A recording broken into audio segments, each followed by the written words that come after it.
everybody, welcome back to my channel. My name is Stephanie Bree, and I haven't done a small town topic video in a while, and I wanted to talk about one aspect of living in small towns that a lot of media, especially Hollywood movies, TV shows, and things like that, and a lot of people online who grow up in the suburbs and cities don't really fully understand. You get the caricature of this, and sometimes there are some movies where absolutely they grew up in a small town and they understand it well, but you have this assumption, right, that people say they like. In the movies, they say, oh, I want to live in a small town where everybody knows everybody, and everybody's friendly, and everybody, helps each other out, and they're neighborly, and blah, blah, blah, blah, blah. I got news for y'all. That's a load of horse shit. Small towns, and it depends on how isolated the town is.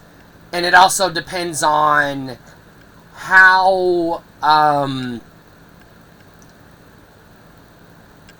guess I want to say how not tight-knit the community is, but how interconnected the community is with the local commerce, local businesses. Because you have two types of small towns that, to a passerby driving through who's not from either of them, will not be able to immediately notice the difference. But when you've lived in these towns, you know what I'm talking about. So you have the small towns that used to be thriving.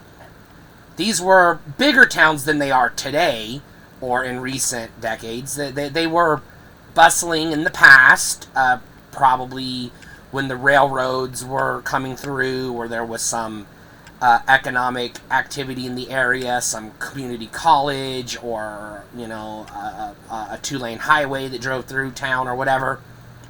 And at some point in the past, the thing that brought people to town, that gave them jobs and a reason to be there, moved. The community college went from one town to another, the highway got moved closer to the freeway, closer to the bigger towns, factories moved to bigger cities, etc. And whenever these things happen, what you're left with is a community that is, I don't want to say desolate, but damn near destitute. These towns are often where you're going to come across residual leftover residents who remember the good old days, who have stayed in town just because it's all they know, and they have no, they own a house, and, maybe they get employment. They don't mind driving, 30, 45 minutes to an hour to get to work, because they just, they've always lived there, and they don't care. The job moved, they just commuted to their new job, but stayed put. And in these towns, more often than not, the businesses leave. The shops, the downtowns die, the school system is, if it still exists, is barely functional. And the people in these towns, generally speaking, keep to themselves. This is not... If you move into one of these towns, you're not going to go to the local pub or the local post office and make friends. You're going to, just like in a suburb or a city, you're going to walk in, you're going to know the person behind the counter, sure. But they're also just there kind of, hey, this is all that's left. I'm hanging on for whatever reason. And a lot of times these towns, and there's a lot more of them than there are of the second type I'm going to talk about. These people don't want things to go back to the way they were because they know things are gone. They've done changed. There's no going back. They just want to keep what's there how it is. They don't want change. They don't want to go back to the way it was, but they also don't want to. They don't want investors and real estate people and new, manufacturing and whatnot to come into town and quote unquote revitalize their economy and blah blah blah. They just want to stay isolated from the world. They don't want to intermingle with other people. They do their commerce just like everybody else. They'll live in these isolated, destitute little dust bowls in the middle of fucking nowhere. And they'll drive to the cities, the suburbs, the economic hub in their area and just be another faceless cog in the machine like everybody else. And so these towns are usually so far out of the way, off the beaten path, that random passerby, travelers, tourists, people on road trips, etc., don't even find them. So the only time outsiders, as they are known, stumble upon these towns is usually because there is no meaningful employment in these towns to speak of, and no viable commerce to attract investors, etc. And so, as a result, the housing market is non-existent. In other words, there is no market. They're as close to giving away houses as you can get. These are dirt-ass cheap houses. And so a lot of times, city folks, suburbanites, people from these economic hubs will discover or learn about this small town out in the middle of fuck all.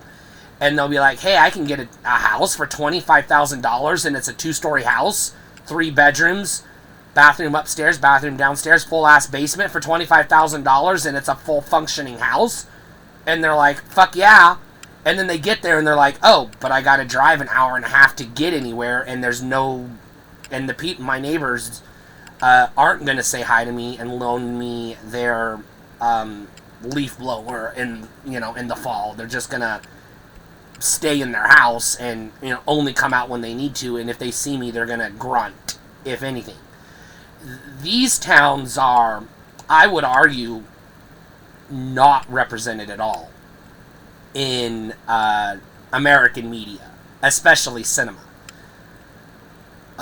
You'll sometimes see these, what they call blink and you miss them towns, these sleepy nothing towns, made fun of in passing in movies and TV shows, but they are way misrepresented.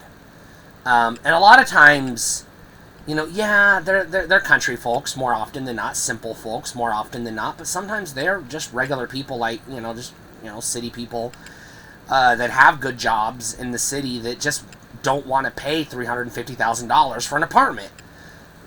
So they go to these isolated dust bowls and buy the cheap houses, and then they realize that, there's no way to bring other people with them, because a lot of times they'll get it in their heads, especially those that are investors or have money will be like, oh, we can buy up the town and do something with it. You kind of sort of got a hint at that in the movie Beetlejuice, where the New York real estate guy went to this small town and was like, let's just buy up the whole damn town and turn it into an amusement park. Well, no, that doesn't ever happen, because these towns are usually so far from meaningful infrastructure, you can't really get a workforce to support a factory if you try to open one. There is no customer base for a Walmart if you try to build one, or a grocery store or anything like that. Even if there is a post office, it's usually just barely a post office, or it's a part of another business. More often than not, if anything, there's a gas pump, and it isn't even a gas station. It's attached to a co-op or some kind of general store or something else.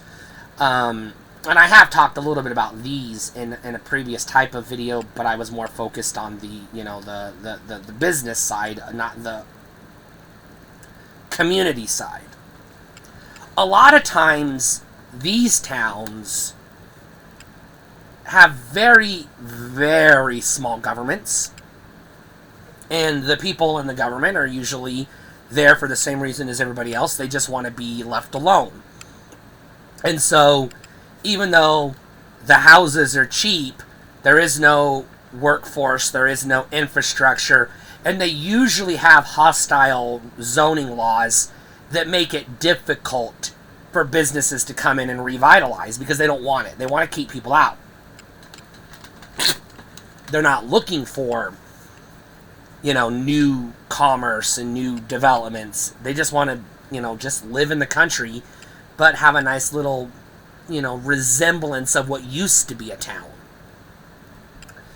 And then the second type of small town is the one I have talked about that you do sometimes see represented in the media, kind of like on, a caricature of it, but on Green Acres and things like that. These, people that come together and like, oh, everybody knows your name and everybody's friendly and, things like that. These towns are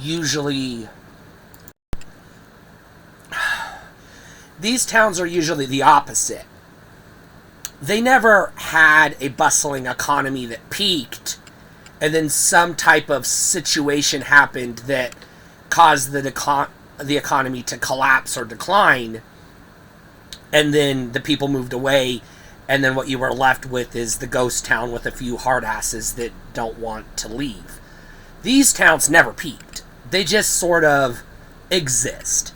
They might have, a decent, functional, semi-functional main street, close enough to a main highway that it's still off the beaten path, but you can get to places quicker. And so these towns usually just sort of exist. They never peaked, but they never declined either. They just sort of exist. And the people in these towns generally tend to be more of what you see stereotypical community-driven people because they grew up there. They've lived there their whole lives. These aren't people that remember the good times. These are people that are like, yeah, this is it. This is our town. And they welcome new people. Now, often they're also not looking for massive change. They don't want a Walmart to come to town. But they might be okay with a Burger King at some point, as long as it's on the edge of town and close to the highway and doesn't take away from the diner downtown. They'll be like, oh yeah, a Burger King's fine. Give the teenagers something to do after school so they can make a little bit of money. Sure, they're okay with that. But they're going to probably resist anything more triggering of economic development than that. Now, they have reasonable infrastructure, not adequate for advanced economic investment, but to sustain the existing businesses and keep the communities thriving and happy. These are the towns you see in the Stephen King universe. When you see a small town, it's like, oh yeah, the people are just like any other small town. There are going to be those that are, no, if you're not from here, you don't belong here. You're going to find that anywhere. But then there's also the people that are like, yeah, sure, whatever. We got new neighbors. Let's go bring them a casserole and say hi. These towns usually don't have, like, bustling economies. There's no manufacturing to speak of. There's no big retail outlets, no shopping plazas or Walmarts or anything like that. But there's probably a chamber of commerce. There might be like a Rotary Club and maybe like a 4-H. A place for the various sub-communities within the town to congregate and interact and help each other. And so small town, I'm going to call this small town B, is the more well-known type, if you will, of small town. In my experience, and I don't work for the U.S. Census Bureau or anything like that, I have no basis for this, just experience. driving around, moving around a lot, just, being a journalist and going to these different towns and covering their little, events and whatnot. And just having lived in multiple small towns across the country, I've noticed that small town B is not as common as small town A. The more common small town you're going to find is the Dust Bowl, where the people just want to be fucking left alone. And these people, there might be a grocery store or a general store or some type of business in town, but you go there to buy your stuff and get the fuck out. Go home. You might go to the park. You might go for a walk, but there are no sidewalks because there's no money in the city government to fund sidewalks. The businesses have left, so there's no tax base, and they're not wasting it on sidewalks. The property owners don't want to fork over their piece of land to the city to build a sidewalk, so a lot of these towns don't even have sidewalks. Because they are intentionally hostile to outsiders coming in because they don't want it. They can't stop you. If your neighbor wants to sell their house to some New Yorker, there's nothing you can do about it. But the New Yorker's going to come to town and, get a bug up their butt about, hey, look at all the things we can buy and build, and then they're going to go to the city hall and they're going to get shot down, and then they're not going to get any traction, and the bank's going to tell them to eat rocks, and the local people are going to throw eggs at their house at Halloween and TP their front yard, and then they're going to eventually get the message like, hey, we don't want whatever it is you're trying to sell. Get the fuck out. If you want to live here, fine. Mow your grass, water your crops or your garden, keep your dog in your yard, and shut the fuck up and leave us alone. And I would venture to say that is actual small town America. The people that do not give a fuck that you're in their backyard, they don't want you in their backyard, and they're not going to lend you a lawnmower or a fucking hammer if you need it. They're not even gonna say hi to you more often than not. And in my experience, that is a more accurate representation of small town America. And I might have talked a little bit about some of this in a previous video, and I may have kind of glossed over some of this, but I really wanted to hone in on the community aspect of it. And I know I've mentioned before that the myth of everybody gets along and everybody likes everybody and everybody knows everybody is horseshit. Even in those small town B where there's still a semblance of a community, they're still going to be hostile to outsiders. If you grew up in the next county over, they're more willing to give you the time of day versus if you grew up in 2 or 3 states down the map, or if you're from one of the big cities, then they're probably going to be less likely to interact with you because they're going to assume you're there to, bring the city to their town, and they don't want that either.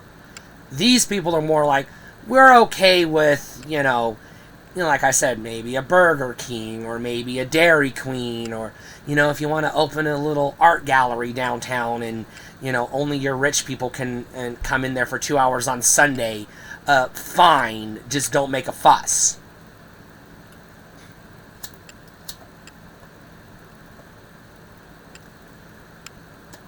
But if you try to bring any type of manufacturing or promise of economic growth or development, or we're going to invest in your town, more often than not, they're going to tell you to hit the road. They'll be like, yeah, no, not interested. A lot of these towns will fight tooth and nail to keep a second grocery store from coming to town.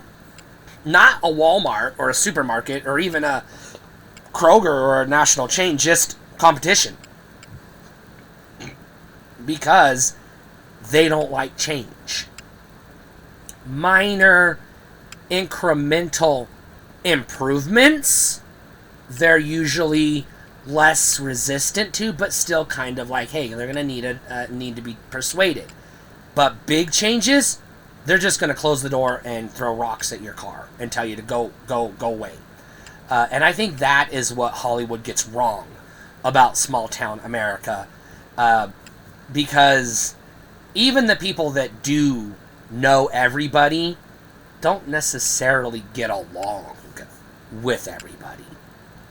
You gotta remember, people are, well, people, no matter where you go. Stay cool.